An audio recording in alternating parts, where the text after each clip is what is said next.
Praise the Lord.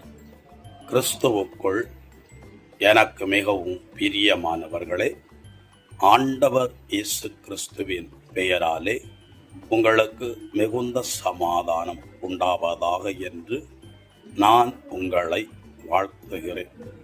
நீதிமொழிகள் 29ஆம் அதிகாரம் 18வது இறைவார்த்தையில், தீர்க்க தரிசனம் இல்லாத இடத்திலே ஜனங்கள் சீர்கெட்டு போவார்கள் என்று எழுதப்பட்டிருக்கிறது.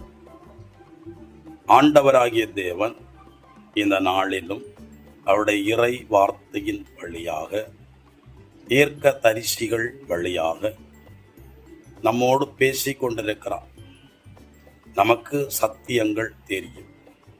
அதற்கு பிறகு நாம் விருப்பம் போல வாழ்ந்து வாழ்க்கை சிக்கல்களுக்குள்ளே தள்ளப்படும் போது நீங்கள் புரிந்து கொள்ள வேண்டியது, எனக்கு சொல்லப்பட்ட தீர்க்க தரிசனங்களை நான் கவனத்தில் கொள்ளாமல் இருந்ததுதான் இவ்வளவு கேடு பாடுகளுக்கு காரணம்.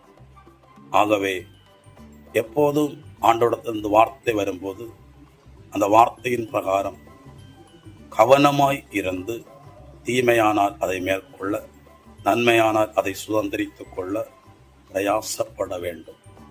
இன்று இரவு கோழி கூவும் முன் நீ மும்முறை மறுதலிப்பாய் என்று ஆண்டவர் பேதுருவோடு சொன்னார். அது ஒரு தீர்க்க தரிசனம். அதை கவனத்தில் வைத்திருந்தால் அவன் ஆண்டவர் இயேசுவை மறுதலித்திருக்க மாட்டான். அந்த வார்த்தை வந்த பிறகும் ஆண்டவரை அவன் மறுதலித்திருக்கிறான் என்றால் அவன் கவனமில்லாமல் இருந்ததுதான் காரணம்.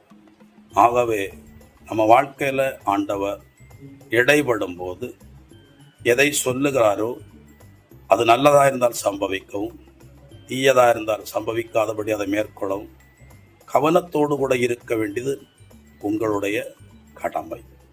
ஆண்டவர் உங்களை ஆசீர்வதிப்பாராக.